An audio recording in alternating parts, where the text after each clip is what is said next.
गाव कुणकेरी, तालुका सावंतवाडी. कुणकेरी उपसरपंच सुनील परब.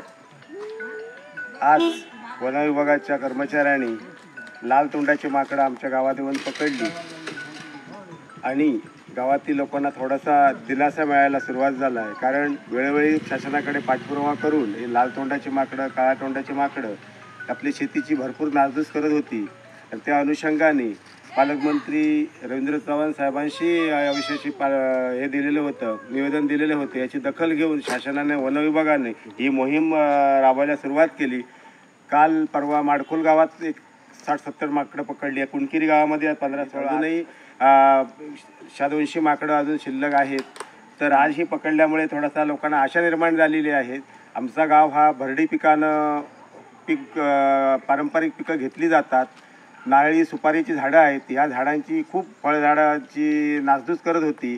तर यापुढे आता ही अशीच जर मोहीम राबवली तर शेतकऱ्यांना मोठा दिलासा मिळेल, यात शंका नाही. अशीच टीम राबवावी व कोकणातील या शेतकरी वर्गाला चांगलं सहकार्य करावं अशी विनंती करतो. एवढंच थांबतो. मी तानाजी धनाजी सावंत, पोलीस पाटील कुणकेरी.